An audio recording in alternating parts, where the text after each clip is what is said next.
So the idea behind the Mercenaries in Dust is that, unlike a lot of other games, you're not just a soldier on the battlefield. The idea is that they've taken the best people that they have, they've taken their best soldiers, their best killers, and they've modified them to make them immortal. So when you die in Dust, essentially your memories, your personality is being transferred and inserted into another clone where they just throw you back into the battlefield again. So not only do you have these people who know they can't really permanently die, but they're also suited up in the highest technology, the most dangerous gear that they can give them this far in the future. You're wearing suits that are armored, you're wearing suits that have environment systems, they have shields. So, really you're going out there in the equivalent of like a heavily armored tank. And all of the firepower that's being thrown around on the battlefield is much larger because of that. Another key difference with Dust is when the boots hit the battlefield. It's when the mercs are fighting on the surface of the planets. Typically in an FPS game, you pick roles. You're the rocket guy, you're the sniper guy, you're the assault guy, and everyone knows what everybody else has.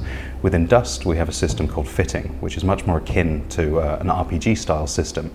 Now, this really allows the players to take ownership of their character and their roles.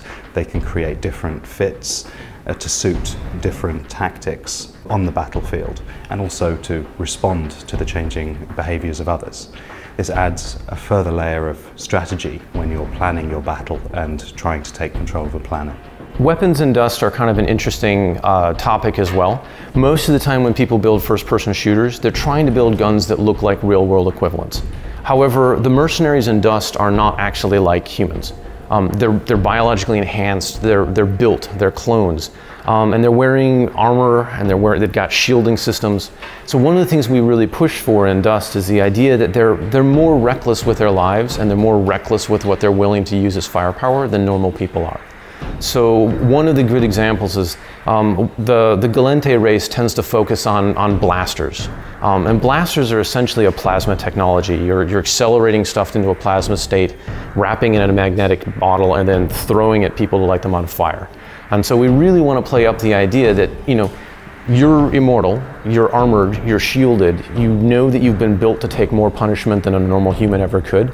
And so when you're firing a blaster, you don't care about the fact that it's throwing plasma everywhere, it's probably heating up the surrounding to incredible degrees, and that any normal human that wasn't armored and shielded, just picking up the gun and shooting it would light them on fire.